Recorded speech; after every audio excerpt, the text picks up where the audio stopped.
오늘 함께해 주실 네 분을 소개합니다. 김상일 시사평론가, 김병민 경희대 교수, 김재희 변호사, 그리고 장해찬 시사평론가 이 자리에 나와 있습니다. 안녕하십니까? 안녕하세요. 안녕하세요.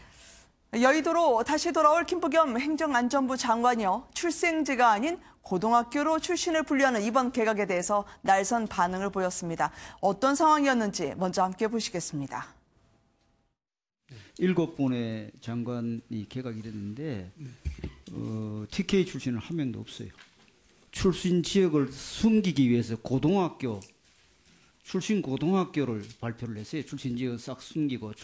그동안 늘 하던 방식이 아닌 출신 고등학교별로 해서 발표하고 하는 그런 발상은 누가 했는지 모르지만 정부 내에서 상당히 조금 누가 봐도 꼼수로 보일 거 아닙니까? 뭐 치졸스럽다고 생각하고. 솔직히 이야기하고.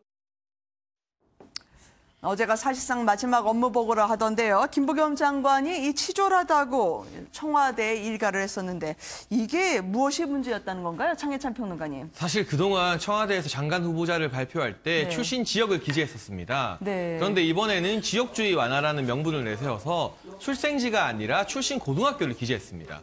근데 이 고등학교를 원래의 기준 출생지로 바꿔보니까요. 호남 출신 장관 후보자가 4명으로 늘어나게 되고요. TK 출신은 한 명도 없다는 현실을 윤지혁 의원이 지적한 겁니다. 여기에 대해서 김부겸 행정안전부 장관은 청와대에서 누구 발상인지 모르겠지만 치졸스럽다.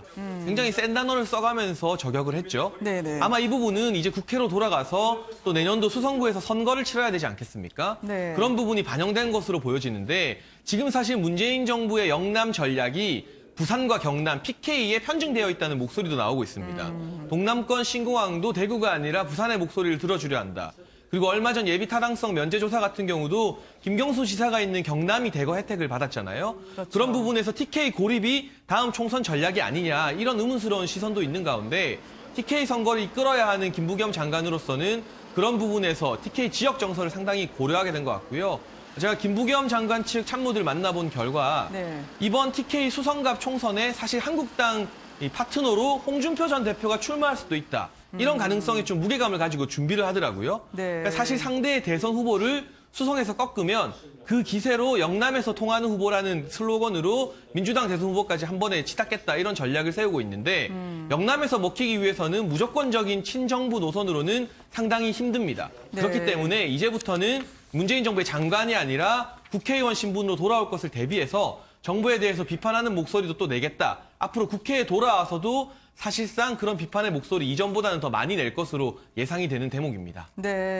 그러니까 이제 출생지가 아니라 출신 고로 하다 보니까 이 호남이 꽤 있는데 한 명도 없는 걸로 발표가 되고 대구도 뭐 한 명 정도 라고 했지만 사실상 전무하니까 왜 이렇게 물타기를 하면서 눈속임을 하냐 그 얘기였군요. 그렇지만 청와대 입장을 보면은 그래도 지역 문화 그리고 서로 나누는 지연 중심 문화를 좀 탈피하고자 하는 시도라고 했던데요. 그러니까 지역 문화를 탈피하는 시도로 출생고를 발표하면 학연 문화는 탈피 안 해도 되는 건가요? 저는 그런 의문이 들고요. 기존에 출생지로 하는 관행이 있었는데 문재인 정부 들어서 바꾸고 싶었다면 1기 내각부터 충분히 바꿀 수 있었던 아이디어 아닌가. 그런데 이번에 보게 되면 이 고등학교와 지역 기준 아까 말씀해 주신 것처럼 TK에 사람이 한 명도 없게 됐다. 이것도 문제지만 출생고 기준으로는 호남이 0명인데 출생지 기준으로는 7명 중에 4명. 호남 출신 장관 후보자가 과반을 넘기게 됩니다.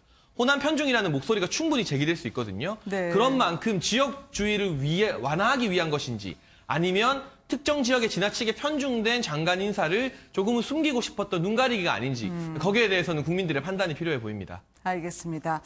이제 장관 후보자들 이야기를 해보려고 하는데요. 이 곳곳이 지뢰밭처럼 지금 전운이 감돌고 있습니다. 각각 이제 문제가 있다고 보도가 되네요. 김현철 후보자, 이 박영선 후보자의 국적, 그리고 최종호 후보자의 집 말이죠. 일단은 박영선 후보자, 이 사기특위 위원장직을 오늘 내놓고 웃으면서 떠났는데요. 각종 의혹에 대해서는 어떤 입장을 내놨는지 영상으로 확인해 보시도록 하겠습니다. 좀 전문성이 부족한 것 아니냐라는 시각도 있는데 제가 기획재정위원회에 의원 생활의 거의 절반을 했었습니다. 그런데 기획재정위원회는 우리나라 경제 전반을 살펴보는 재정 위원회이기 때문에 산업과 벤처 부분도 함께 쭉 그동안에 계속 열심히 공부하고 또 국정과 관련해서 어떤 부분에 문제가 있는지를 관심 있게 들여다봤었습니다. 우리나라 중소기업과 벤처 업계가 처하고 있는 어려움 같은 것을 낯설지 않게 이해하고 있습니다.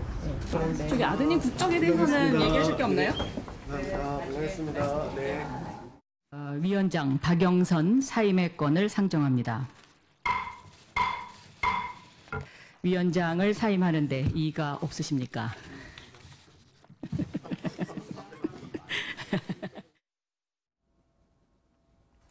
야당에서는 단단히 벼르고 있다라는 이야기가 들리던데요. 정조준 되는 사람들 각각 어떤 부분을 문제 삼고 있는 겁니까, 김 교수님? 네, 박영선 의원 같은 경우는 도덕성에 관한 논란들이 좀 있을 것 같은데 예전부터 거론되었던 장남의 이중국적 문제라든지 그리고 전문성 문제가 좀 거론이 되고 있고요.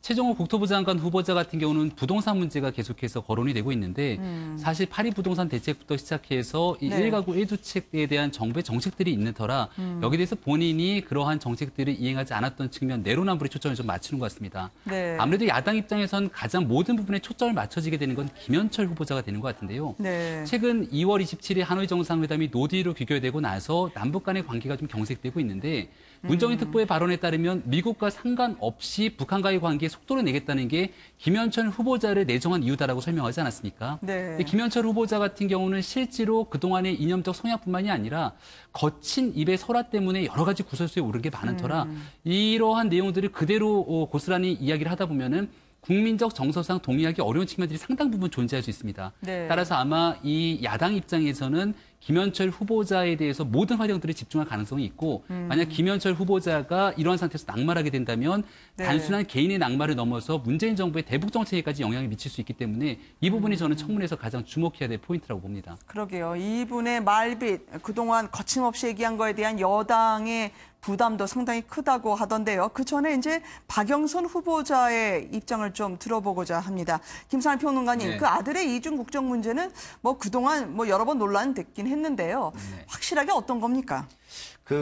이 아들의 이중국적 문제는요, 사실은 제 개인적으로는요, 이게 왜 문제가 되는지 전 잘 모르겠습니다. 왜냐면 제가 이렇게 살다 보면은 우리나라 사람들은 자식들을 미국에 원정 출산까지 하면서 미국인을 만들려고 해요. 네네. 그런 사람들은 부모가 다 한국인인데 자녀가 미국인입니다. 그렇죠. 이런 경우는 저는 도덕적 문제가 있다고 봅니다. 근데 박영선 의원의 아들은 아버지가 미국인이에요. 그렇죠. 근데 아버지가 미국인인데 아들이 미국인인 게 왜 이상합니까? 저는 그 부분에 대해서 좀 약간 이해가 되지 않고요. 네, 아마 사람들이 묻는 거는 미국인 신분을 자동적으로 취득했지만 왜 지금까지 이중국적이었냐라는 말인 지금 것 대학생이니까 같아요. 그런 것이고요. 그리고 본인은 2022년에 학업을 마치고 군대를 입대할 예정이라는 생각을 갖고 있는 걸로 저는 알고 있고요. 네네. 그리고 그 외에 도덕성 문제를 좀 전에 김병민 교수님께서 말씀해 주셨는데 박영선 의원은 예전에 이제 BBK 때 너무 저격수 역할을 해가지고 검찰에서 주변까지 탈탈탈 털었다고 법조 기자 사이에 아주 유명한 사람입니다. 근데 그때 아무것도 안 나와서 검찰하고 저렇게 싸울 수 있는 이유가 검찰 개혁에 앞장설 수 있는 이유가 도덕적으로 걸리는 게 별로 없기 때문이다라고 정평이 나 있는 사람이에요. 그리고 이번에 이제 세금을 뒤늦게 납부했다 이런 게 조금 논란이 됐는데 그 부분도 제가 이제 세금 관계를 10년 이상 다루다 보면은 우리나라 세법이 굉장히 복잡합니다.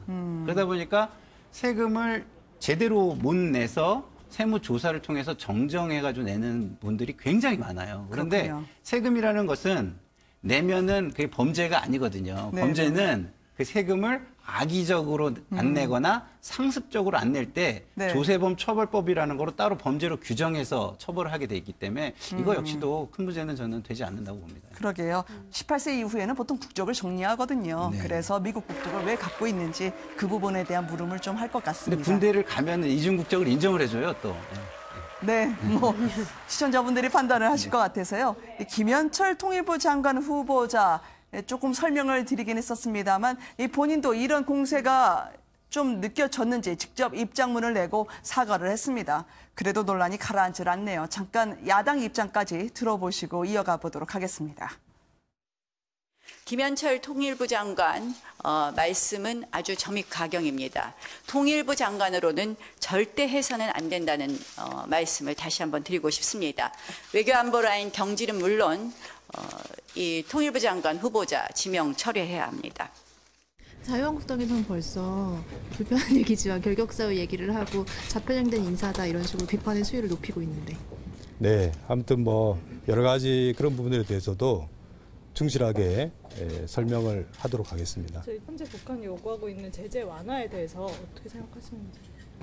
예, 아무래도 뭐 제가 전문가 때 얘기했던 거라든가 뭐 그런 부분들은 또 공직 후보로서 또 검토해야 될 부분들이 있을 것 같습니다.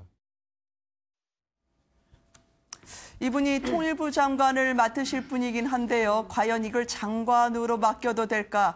이분 낙마 1순위로 분류가 되고 있는 분이긴 합니다. 김재희 변호사님 어떻게 보셨는지요? 네, 전 다른 부분은 뭐 그렇다 하는데 이 천안함 사건에 관련해가지고 우발적 사건으로 이렇게 치부하는 부분은 조금 지금 상황에서 통일부 장관 직책에 과연 딱 적합한 인물인가에 대한 의문을 낳게 하기에 충분할 거라고 생각을 하는데요. 왜냐면은 좀 대북 정책을 설득력 있게 추진하기 위해서는 남남 갈등도 어느 정도 이렇게 완화시키면서 그래서 야당도 함께 끌어안고 가야 하는 이 시점에 이제 굉장히 좀 편향된 사고방식을 가진 후보자는 오히려 더 이렇게 설득력 있는 정책을 추진하기 어렵지 않을까 이런 생각이 좀 듭니다. 이제 그런데 어쨌든 지금 최정호 국토부 장관 후보자도 의혹에 같이 올라와 있습니다. 그러니까 이 국토부 장관 후보자로 내정하기 직전에 본인이 거주하던 이 분당 아파트를 갑자기 딸과 사위에게 증여를 합니다. 그러고 나서 이틀 후에 이 딸과 사이에서 월세 임대차 계약을 체결해서 보증금 3천에 월세 160을 내기로 하고